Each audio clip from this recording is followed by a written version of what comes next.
Money's a joke. Yeah. What's holding people back from making the money that they say they want is they're cheating on their wives. They're addicted to porn. They have an alcohol problem. They have some other addiction. Some people are even just sedating by being workaholics. Yeah. Like some people just stay at the office till the 18th hour, right? Because they don't want to face what they've created inside their four walls. They're not communicating with their kids correctly. Yep. They're not connected with their wife. Yep. And so they avoid all that. They sedate.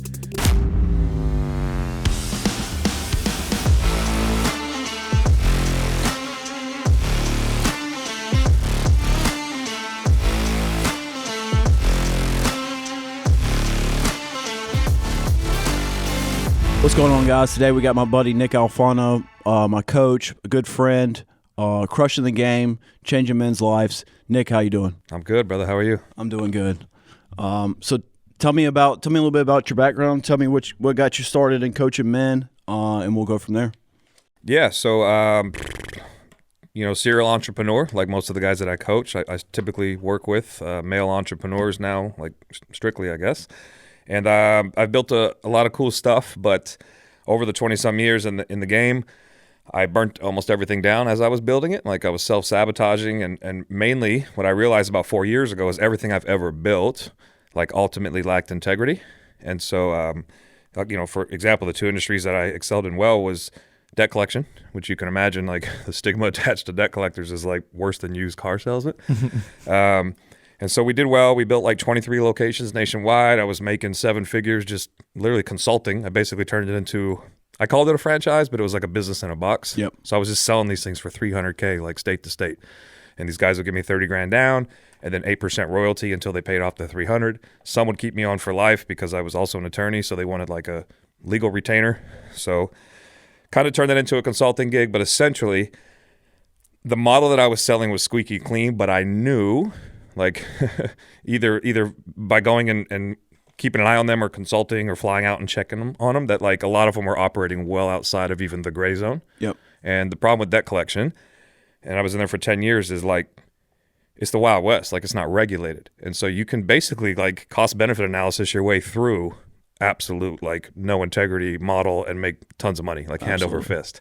And so all that to say, I had this like what I call come to Jesus meeting with all of my franchisees or my guys that I was consulting.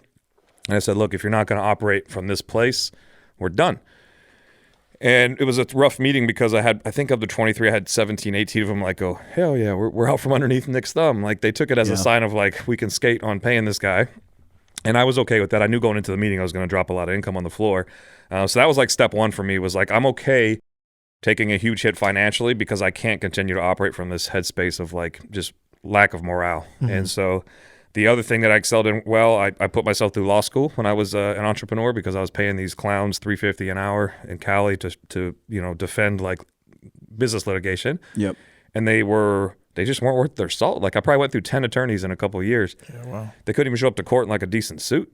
And they definitely weren't talkers. Like I think everyone at this table could probably out attorney most attorneys that I hired because essentially what I found to be true with attorneys is they're just like professional closers with a bar card. Yeah, salespeople. Like, yeah, your job in life, especially if you're an actual litigator, if you've shown up to court regularly, all you are is a smooth talker, a great storyteller, and of course your toolbox is like all the different laws and things that you've learned over the years. Yeah. The problem with lawyers, and I'll say this till the day I die, I used to say all, but I'll take it down to like 95%. 95% of lawyers are fucking liars. Yeah. Period. Like your job is to lie. Yep. Your job is to manipulate the truth, cover up the truth, bend a law, find a loophole, omit evidence, right? And like basically craft a story that puts your client in the best light, even if you know that story is half-truths or missing things. And it's like to be objectively successful as an attorney, you're forced to live in this world of lies. And about 4 years ago, I went to an event. I was literally like not divorced, but split up from my wife. We've been together 24 years. We've got 3 kids.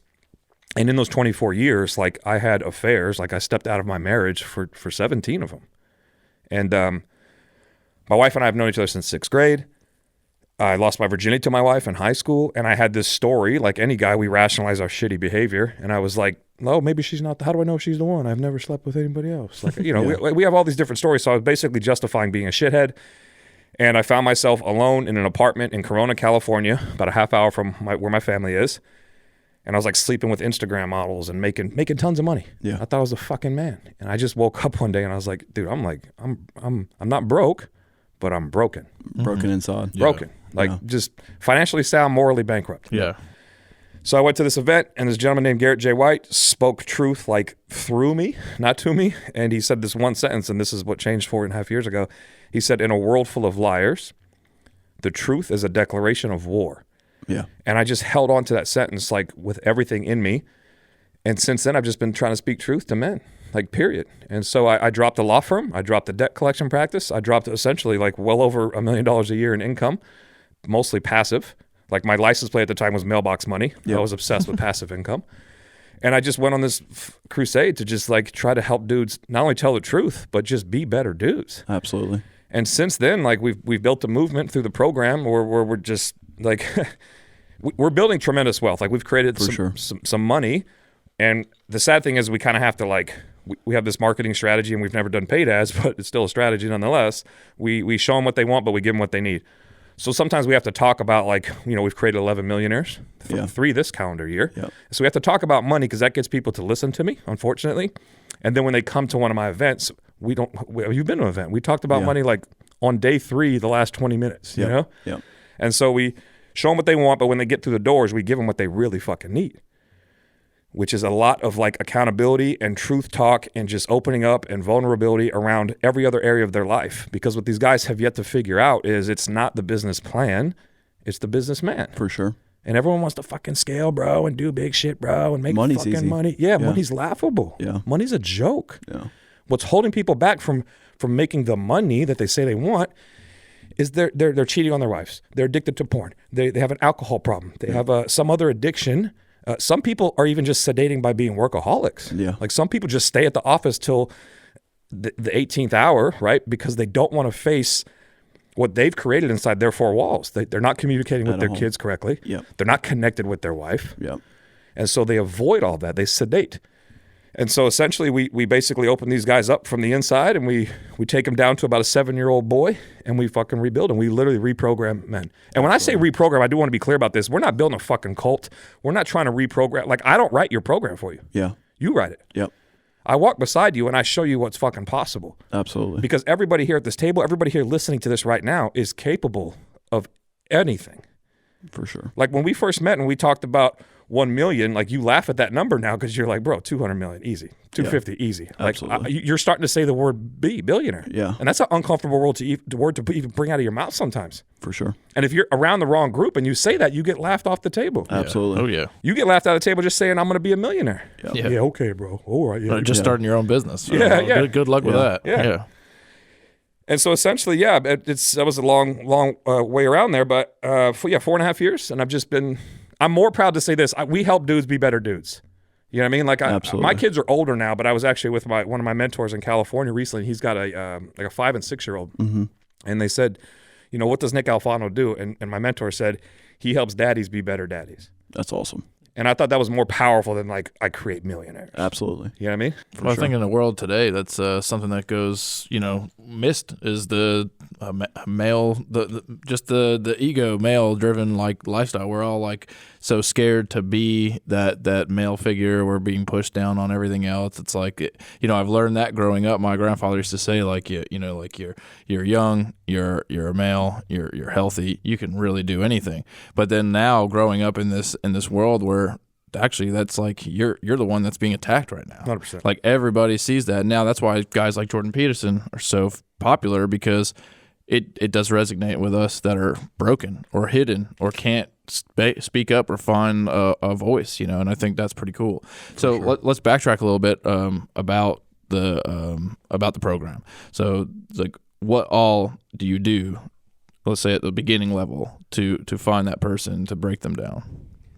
Yeah, so like, number one, just to go back on what you said about like we're kind of a target right now, like the concept of toxic masculinity. I can't stand that fucking word. Yeah. Oh, I agree. So now men are afraid to be men. Yeah. Because now there's Me Too. Now there's you're sexist, you're racist, you're this. Like people are so frightened to say one fucking word. Nobody knows what it is to be a good man anymore. Yeah. And so where we started the program, essentially, so there's this concept, like I'm a big science guy, and so I have to back everything we do and the process that we put people through. I have to be able to personally justify it through two bases of evidence. Published data, like published evidence, so scientific journals, like actual raw data that shows that this works, and then anecdotal evidence. So like I have 6 coaches, I think, well, we have 5 now, but essentially like you can't step on my stage and teach unless you've been through what we're teaching. And so like I feel that my story, my whole life has led me to this moment to be able to teach dudes, because everything I speak from stage is truth because I'm living it. I have lived it, you know?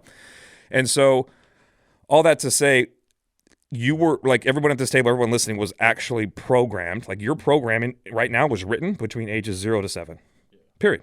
Like your subconscious dictates 95% of your day.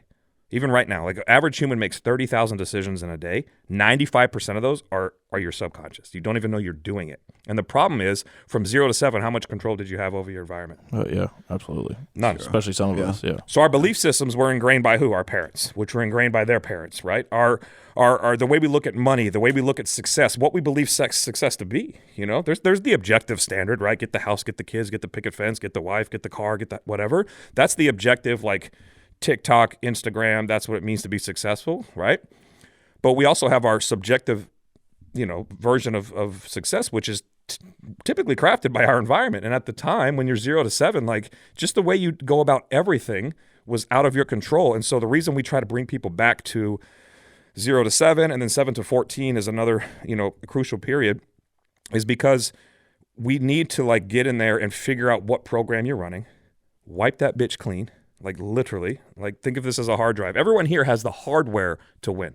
Yes. Like everyone here has the same hardware. Like we were all born, 8 pounds, 2 ounces, 22 inches, whatever it is. We have the actual hardware, but we're running the wrong fucking software. For sure. Because we didn't write the code. Mm-hmm. The code was written for us. So we go back in and we wipe that shit clean. We actually teach you how to unlearn. So step 1 is you got to unlearn all the bullshit that's in your way. Fuck your limited beliefs. Like, again, if he never meets me, maybe he doesn't say the word 1 billion at this table. Right? So you unlearn everything, we wipe you clean, and then we basically, again, we don't write your program. You're going to write it yourself, but we're going to show you what's possible, and then you're going to literally build what we call your magnum opus. You're going to write your own fucking program specific to what you believe your subjective version of success looks like. And all I do is help guide people through that fucking process. And we hold them fiercely accountable. I think the biggest way that we differ from the rest of these fucking clowns, and I will call all of them out right now, is we help you create a to-be list. Like you have to become the person capable of making 7, 8, 9 figures. And more importantly, you have to become the person that can maintain that money and then scale it, but do something good with it. Like we will not, and he knows this for facts, we will not help anybody make money that does not believe in our mission statement, which is impact over income. Like if you are not going to take a percentage of that money and do something good, leave a dent in this world, do something that's bigger than you, I won't fucking help you win. I'm all for nice things. Go get a nice house and a nice car, spin off some cash flow that allows you to sustain like a quality of life for your wife and kids. Cool. But at some point, it's not about you anymore. It's about something bigger than you. So like we have a hard, fast rule. If you don't put at least 3% of your annual revenue, not your gross, not your EBITDA, like revenue, into something bigger than you, I won't even fucking help you. That's a fact. Yeah, that's pretty cool.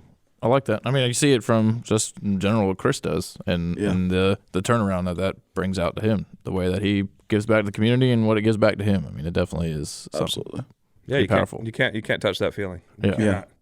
And when you do it, it's just something that it's more than money. It's more than money. Yeah. Yeah. And it just drives you to make more money. Really. Yeah, I've had some lonely holidays being moved away from family and stuff, and I definitely felt like kind of woe is me, shitty in the house. Went out, go to the soup kitchen, and then like the day is better than any Christmas I've had. Like absolutely. Getting gifts under the tree, whatever. It was so much more than that. It's an actual chemical reaction. Yeah, it's happening for sure. inside your body.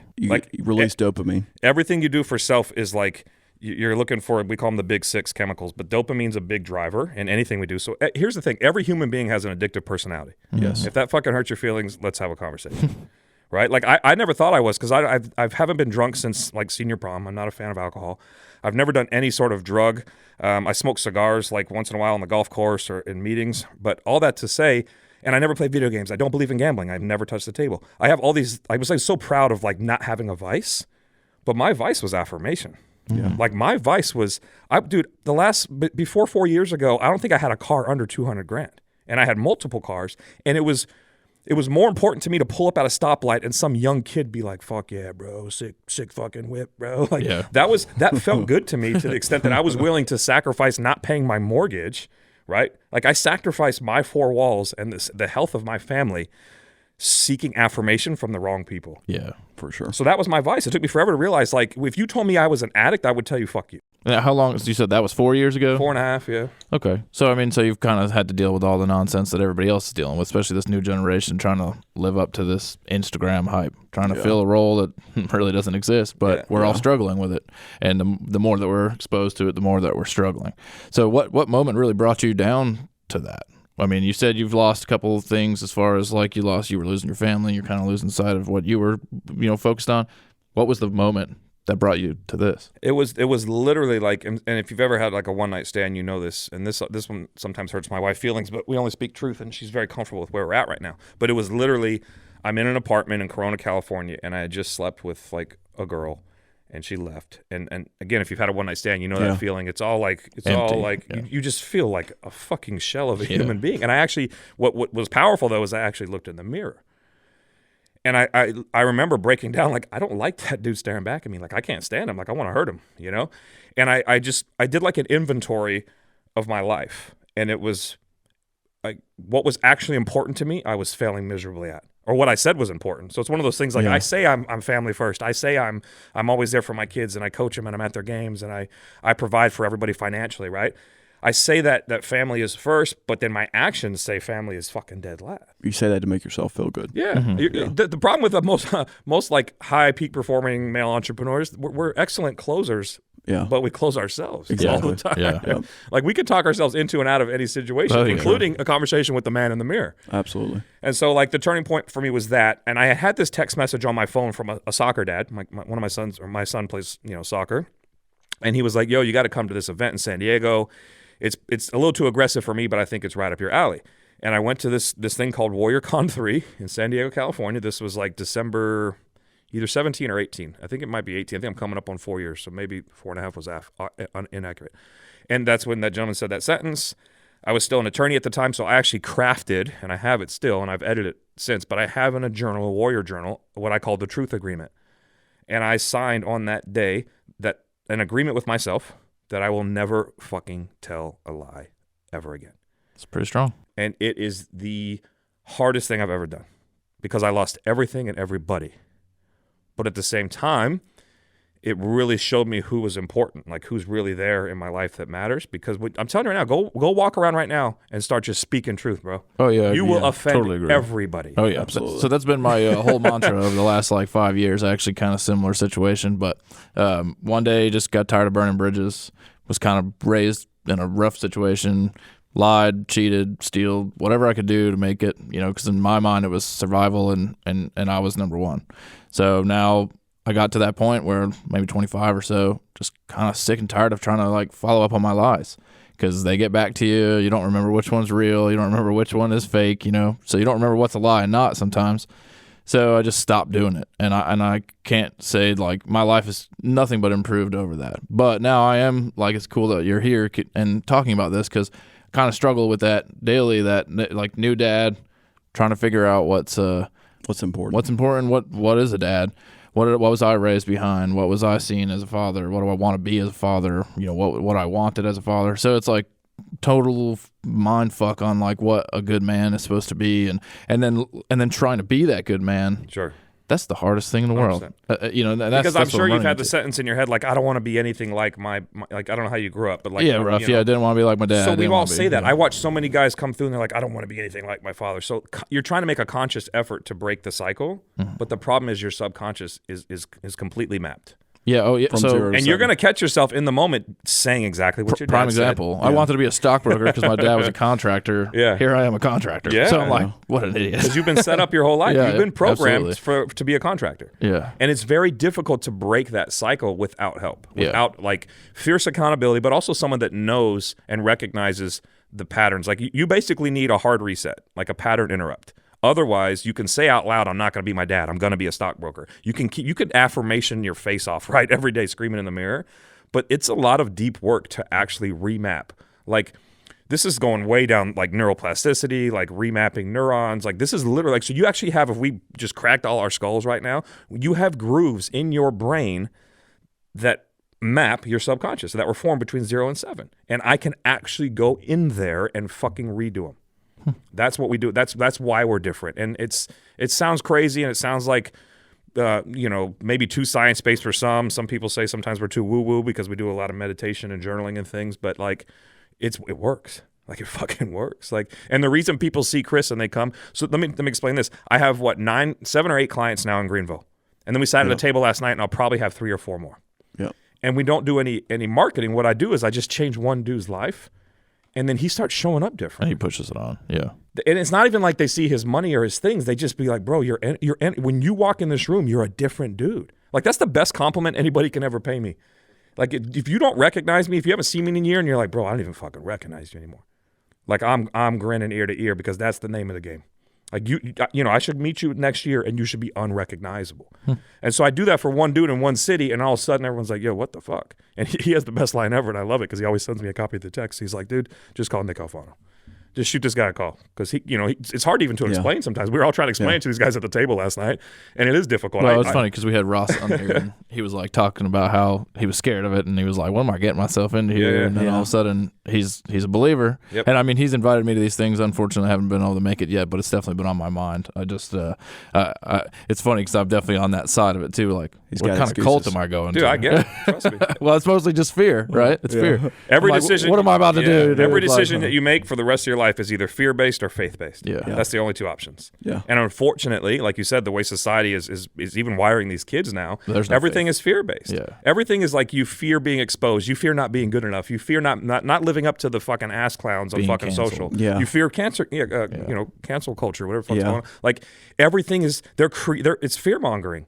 They're controlling through fear. And so if you are, let me tell you the only reason people lie ever. This is the easiest way I've been able to explain why people lie because everyone does it. And I'm not saying it's okay. Like I was talking to Chris outside today and I snapped, look, I do this during conversations. He said the words, to be honest, twice. And it fucking drives me nuts because if that's a common part of people's vernacular now. They actually think if I start a sentence with to be honest or full transparency or to tell you the Real truth. talk. Yeah. Yeah, now all of a sudden it's real talk, Real talk, right? yeah, and yeah. now people are going to lean in because the next thing coming out of my mouth is probably gold. But what you're really saying is like, I've been lying to you this whole fucking time. I'm just trying to. Okay, I'm about to drop some truth. I mean, like, I get that. Yeah. Yeah, so or like, legit. Yeah. so I have this wristband because I've been able to wipe that from my vernacular like completely. But now, and I offend people with this, I've been on podcasts like virtual too, Zoom and stuff, and someone will say it, and I will literally I'll do that. Most people don't have the balls to ask me why I did it, or they think it's a tick, or whatever they think. But every once in a while, someone says, why do you keep snapping your fucking wrist? Yeah. Well, because you keep fucking lying. You know what I let's mean? go. Yeah. Or you're creating a situation. When you break the stride. Yeah. I like that. So all that to say, like, if I go back to this easy explanation of why people lie, this is it. This is at its core. I've been able to reduce it down to this. People lie to close the gap from who they are and who they want people to think they are, That's tough. which is ultimately who they want to be.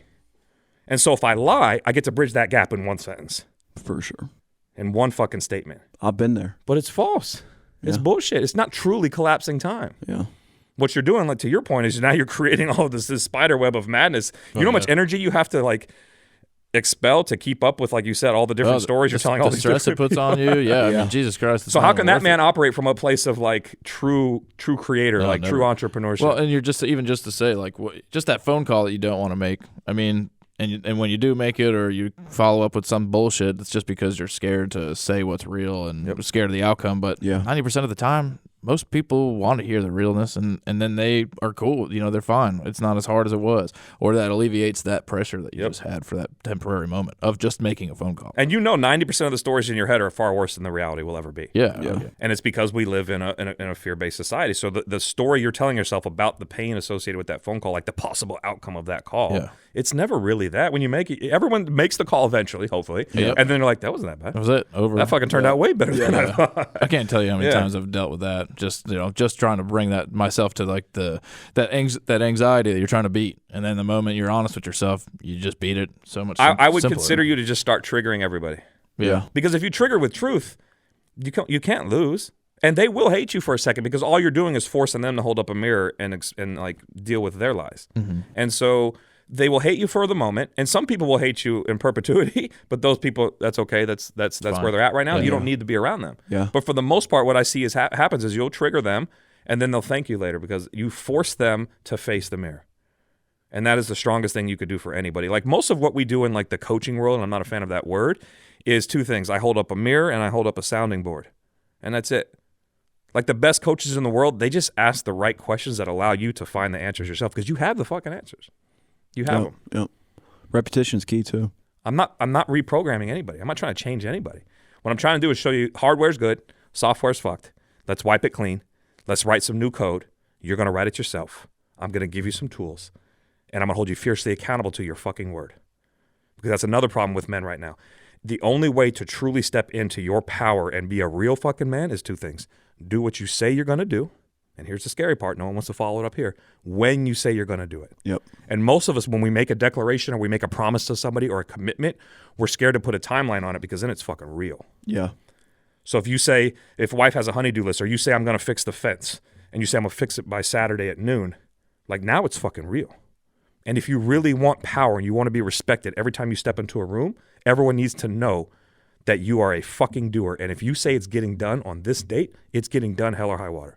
We call it WIFT. We have a whole award based off of it. Whatever it fucking takes. That's David Goggins shit. Yeah. Like whatever it takes. Whatever it takes to honor your fucking word. Because if you can honor your word from here on out, do what you say you're going to do, and next level, when you say you're going to do it, you could do anything. For sure. You literally watch how your wife responds to you. Watch how your kids respond to you. Yeah, or just in general. I've definitely struggled with that recently. I started off. That's how my business grew, and because I was more everything labor intensive, so I was always on the ground and doing everything. But then now I've realized that it's like I'm so busy and I'm falling off that. I'll tell you. I'll call you later. I'll call you in a week. Tell you I'll get it done next week. It's going to be a month, and that stuff, it breaks me down to my core, and it hurts me as a person internally. Yeah, because absolutely. So what'll happen is if you keep putting your word out there. So the problem with guys that have big hearts, which is usually who I attract and who we end up hanging out with, if you're a go-giver, like if you're just an actual giver and you want people to win, you'll end up committing to all of these things, and you mean well. Yeah, you mean I'll call you. I'll do that thing. 100%. I say yes to everything. That's my and problem. then what happens is you overcommit. Overextend, you're not putting any work into yourself to fill your cup. So you're pouring from an empty cup, and then you end up letting all those people down. Yeah. And you meant so good. You had the best intentions. Yeah. And you still do. Yeah. And then the worst part about all of that, besides letting them down, you're constantly letting yourself down. Yeah. And so now you doubt your own word to yourself. It's called self-efficacy, which is how efficient do I believe I am? Meaning if I say out loud, I'm going to make $200 million in the next 3 years, like we've had this conversation, Sweet and I. How much do I even believe that sentence? It's not enough to, again, morning affirmations are cool. There is some science around how they can remap some of the subconscious. But realistically, if you're screaming from the mountaintop that you're going to be a multimillionaire in 3 years on the button, and you don't believe it because your patterns and habits say you're constantly committing to things and then following through, then what are you doing? And so the easiest way to build self-efficacy, which is self-belief, right? So there's no more self-doubt, there's no more self-hate, is literally to just start executing on small shit. Yeah. And I'll give you a hack for this that I had to do because I commit to a lot of things too because I want to just help everybody all the time. I just literally, we all have iPhones, I hope. Maybe if you're an Android guy, get the fuck out of here. Yeah. So I literally just, my man's waving at Android. We can't. I'm sorry now. Even it can. If you show up in a group text and you turn my bubbles green, I will kick you the fuck out. Like I won't even coach you anymore. What's that dude's name of the Joe Rogan podcast that he always like? Having an Android Jamie? is costing you millions, I promise you. But by the way, I used to be on XDA developers, like XDA forums. So I was an Android guy for like 10, 12 years. I rooted all my phones. I'm very, very techie. I love software. And then I also did some stuff like travel to Europe enough that I was like, well, Androids are like international phones, bro. All that to say, I have been kicked out of groups. I've been the green bubble guy, and you will lose opportunity. So I know it sounds corny, but anyway, the hack for this is simple. Every time you commit to anybody for any reason, even something as small as like I'll call you back or I'll do whatever, I just hit the little Siri button and say, hey, remind me to follow up with Chris Sweet by 2 p.m. on the thing I said I was going to do. Insert here. And so right now, driving out here was a 6.5 hour drive. Yeah. I have 27 reminders. Yeah, I mean, I know how that is. But it comes up, and because what happens is we get caught up doing all these things, and again, we didn't mean to let Chris Sweet down. Yeah. But it hurts him and it hurts you, like big time hurts you. Oh yeah, sure. I've definitely seen that. Like I said, even as a business owner, not talking about it as personally, but even as a business owner, I've learned that too, man. It's just like, and I've been really struggling with lately because like I started off just doing well as being the helpful guy, but now I'm a business, so people don't give a shit if I had something come up or if I'm broken inside and things are going bad and I really meant well. They don't give a shit. Yeah. They wanted that done. Yep. And that's what I've seen, that how much that breaks me, because I'll be like, well, I busted my ass. I got it done. I still, whatever, it was 2 days late, but I still did it. And then I feel worthless, and then that person's not really appreciating because they're paying for a service, expecting it when you said it. You didn't do it by the time you said it. So now everybody just loses. Even if it's done, whatever, everybody just loses. Yeah, you create an expectation in that person's head, Yeah. and if you don't meet it, then they start to harbor resentment, and then round and round we go, right? So that's nice. It's hard to come back. Something that TJ Norris said from Barndo. I mean, he was really big on setting expectations, and that really resonated with me because I've been really like all over the place the last few months, and I speak truth. I think that's what this podcast is like, is really to kind of get down to the nitty gritty of like business and what it's like to be an entrepreneur and trying to survive and all The this shit. pain of entrepreneurship. Yeah. The pain, Like yes. everybody here got in entrepreneurship for freedom. Yeah. Financial freedom, time freedom. Oh, I can come and go as I please.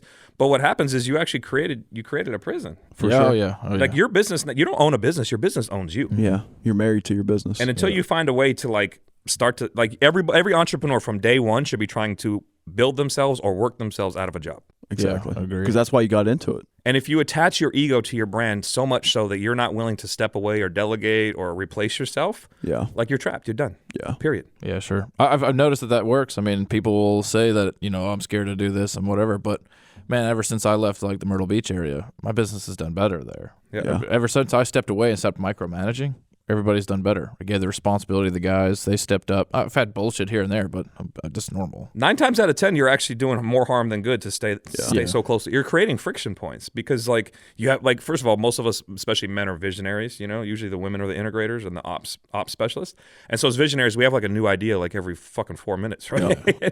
And when you try to roll that out before you let the last one even gain traction, you're literally causing way more friction. Yeah, on top of that, and you think you're being awesome and being innovative and creating, and like your business will never move forward. No, agreed. Yeah, and on top of the 27 reminders that you have in your head. Yeah. That's my thing. I am really have to get it out of your head and on paper, bro. I agree. Yeah, and we were talking about that remarkable thing too. I've been looking at that just because it's something that I'm like a I feel like I should have guy. stock in them, dude. I Really? sell those things like candy because I just show people how I use it and how it changes everything. So I'm a whiteboard junkie. My wife hates me for this, but I think we have like 12 or 13 whiteboards, and we have like a really nice house and whatever. But I have like these. I have rolling ones that flip around that are 6 feet long. I've got them on every fucking wall that she'll let me put them on without killing her before.